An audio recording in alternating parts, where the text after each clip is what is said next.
নমস্কার এভরিওয়ান, সবাইকে ওয়েলকাম করছি নতুন একটি রেসিপি দেখার জন্য। আশা করি যে যেখান থেকে ভিডিওটি দেখছেন সবাই সুস্থ আছেন এবং ভালো আছেন। আজকে শুকনো চালের গুঁড়ো দিয়ে একটা ডিজাইনার পিঠা রেসিপি নিয়ে আসলাম। পিঠাটা দেখতে যতটা সুন্দর, খেতেও কিন্তু ততটাই টেস্টি। একবারে মুখরোচক একটা পিঠা রেসিপি। এই পিঠাটা তৈরি করতে কোনো রকম ঝামেলা নেই। কম সময়ে অনেকগুলো পিঠা তৈরি করা যাবে এবং যে কেউ সহজেই তৈরি করে নিতে পারবে। এবার চলুন মূল রেসিপিতে যাওয়া যাক। আশা করি আপনাদের ভালো লাগবে। পিঠাগুলো তৈরি করার জন্য যে উপকরণগুলো লাগবে একবার দেখিয়ে দিচ্ছি। চালের গুঁড়ো নিলাম আর পুরের জন্য নারকেল আর গুড়। প্রথমে আমি পিঠার জন্য পুরটা তৈরি করে নেব। কড়াইয়ে আমি গুড়টা দিয়ে দিলাম। গুড়টা যখন ভালোভাবে গলে যাবে এই পর্যায়ে আমি এখানে নারকেল কোরানোটা দিয়ে দিব। নারকেল কোরানোটা দেওয়ার পরে খুব ভালোভাবে নেড়েচেড়ে একবারে শুকনো শুকনো করে পুরটা আমি তৈরি করে নেব। তবে আপনারা চাইলে আপনাদের পছন্দ মতো পুর ব্যবহার করতে পারেন। খুব ভালোভাবে নেড়েচেড়ে নারকেলের পুরটা কিন্তু একবারে শুকনো শুকনো করেই তৈরি করে নিচ্ছি। পুরটা আমার তৈরি হয়ে গেছে, এবার পুরোপুরি ঠান্ডা করে নিতে হবে। এর ফাঁকে আমি চালের গুঁড়োর ডোটা তৈরি করে নেব। কড়াইয়ে পরিমাণ মতো জল দিয়ে দিলাম। সামান্য পরিমাণে একটু লবণ দিয়ে দিতে হবে। এবার জলটাকে খুব ভালোভাবে বলক নিয়ে আসতে হবে। জলটা ভালোভাবে বলক এসেছে, এই পর্যায়ে আমি এখানে চালের গুঁড়োটা দিয়ে দিলাম। চালের গুঁড়ো প্রায় এখানে 200 গ্রামের মতো দিয়ে দিলাম। আর খুব ভালোভাবে নেড়েচেড়ে এবার একটা ডো তৈরি করে নিতে হবে। এই পিঠাটা তৈরি করতে আপনারা চাইলে আটা, ময়দা অথবা সুজিটা ব্যবহার করতে পারেন। অনেক সময় হাতের কাছে কিন্তু চালের গুঁড়োটা থাকে না, তাই আটা, ময়দা অথবা সুজি দিয়ে সহজেই এই পিঠাগুলো তৈরি করে নিতে পারেন। এবার ডোটা খুব ভালোভাবে মথে নিতে হবে আর একবারে সফট একটা ডো তৈরি করে নিতে হবে। ডোটা যত ভালোভাবে মথে নিতে পারেন পিঠাগুলো কিন্তু ততটাই ভালো হবে আর ডিজাইনটা তৈরি করতে অনেক সুবিধা হবে। তবে চালের গুঁড়োর ডোগুলো কিন্তু একটু গরম অবস্থায় ভালোভাবে মথে নিতে হয়, আর কোনো কারণে একটু ঠান্ডা হয়ে গেলে ওই ডোটা কিন্তু একটু শক্ত হয়ে যায় আর ওই পিঠাগুলো ফেটে যাওয়ার সম্ভাবনাটা বেশি থাকে। ডোটা আমি তৈরি করে নিলাম। ছোট্ট একটা ডোয়ে কিন্তু আমি একটু ফুড কালার দিয়ে দিলাম, আর ফুড কালারটা না দিলে এই ডিজাইনটা কিন্তু ফুটে উঠবে না। এবার পিঠাগুলো তৈরি করে আপনাদের দেখিয়ে দিচ্ছি। ছোট্ট একটা লিচি কেটে নিলাম, বেলে নিতে হবে, তবে মোটা করেই বেলে নিতে হবে।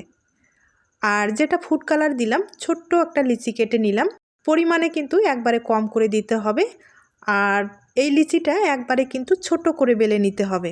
তবে এই পিঠা তৈরি করতে গেলে চালের গুঁড়োর যে ডোটা আছে একটু কিন্তু নরম রাখতে হবে, শক্ত করা যাবে না, তাহলে এই ডিজাইনটা তৈরি করতে একটু সুবিধা হবে। আমি কিন্তু ফুড কালারের যে লিচিটা সেটা কিন্তু উপরে দিয়ে দিলাম আর যেটা সাদা সেটা কিন্তু নিচে রেখে দিলাম। এবার পুর দিয়ে দিতে হবে। পুরের পরিমাণটা একটু বেশি করে দিলে পিঠাটা খেতে ভালো লাগবে। এবার চারিপাশে একটু মুড়িয়ে পিঠাটাকে ভালোভাবে জোড়া লাগিয়ে দিতে হবে।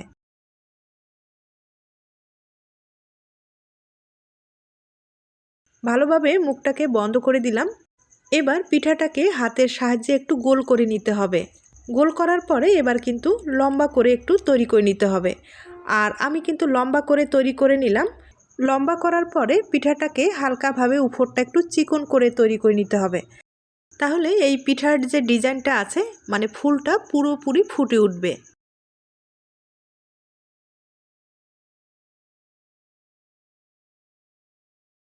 এখন আমি ডিজাইনটা তৈরি করে দেখিয়ে দিচ্ছি। আর ডিজাইনটা তৈরি করার জন্য অবশ্যই একটা সিজার লাগবে। সিজারের সাহায্যে আমি কিভাবে ডিজাইনটা তৈরি করে নিচ্ছি এটা কিন্তু একটু দেখেই বুঝে নিতে হবে।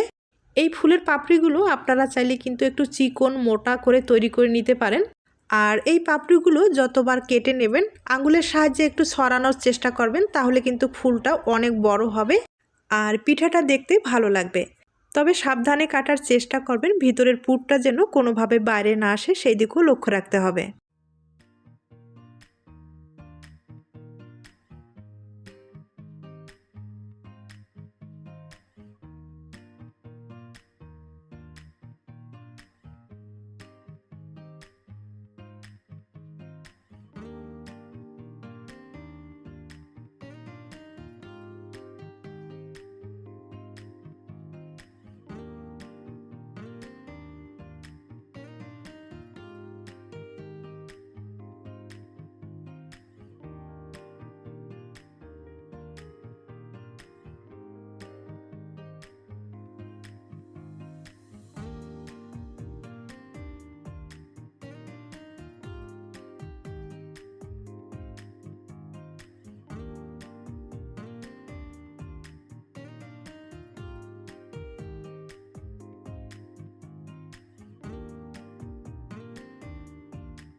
পিঠাটা আমি খুব ভালোভাবে তৈরি করে নিলাম।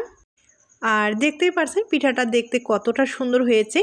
একবারে সহজভাবে কিন্তু এই পিঠাটা তৈরি করা যায়, হয়তোবা দেখে বুঝতে পেরেছেন। তবে এই পিঠার পাপড়িগুলো হাত দিয়ে কিন্তু হালকাভাবে একটু ছড়িয়ে দিতে হবে, তাহলে পিঠাটা দেখতে অনেকটাই বড় লাগবে আর পিঠাটা দেখতেও ভালো লাগবে। একইভাবে অনেক কয়েকটা পিঠাই তৈরি করে নিলাম, একবার দেখিয়ে দিচ্ছি।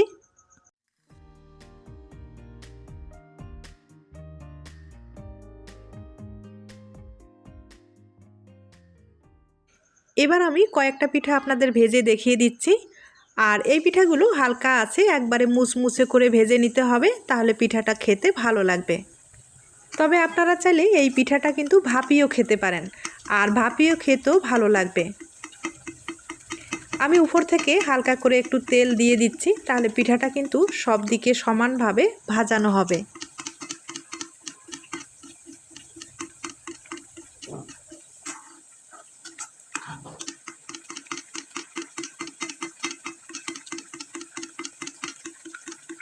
এবার পিঠাগুলোকে একটু উল্টে দিতে হবে, আর উল্টে পাল্টে একবারে মুচমুচে করে ভেজে নিতে হবে।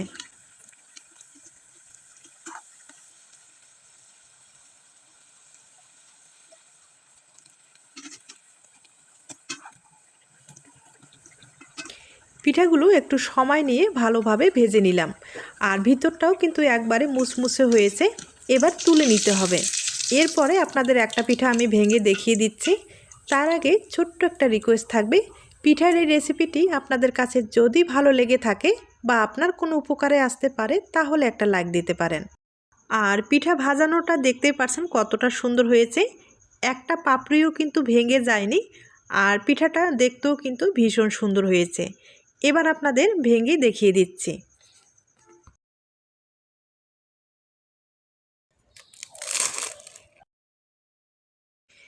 একবারে পিঠাটা কিন্তু মুচমুচে হয়েছে, আর এরকম ধরনের পিঠাগুলো খেতেও কিন্তু ভীষণ টেস্টি হয়। তাহলে আজ এ পর্যন্ত, নতুন কোনো রেসিপির সাথে আবার দেখা হবে। নতুন রেসিপির জন্য সবাইকে আমন্ত্রণ রইল। সবাই ভালো থাকবেন, সুস্থ থাকবেন এবং নিরাপদে থাকবেন। নমস্কার।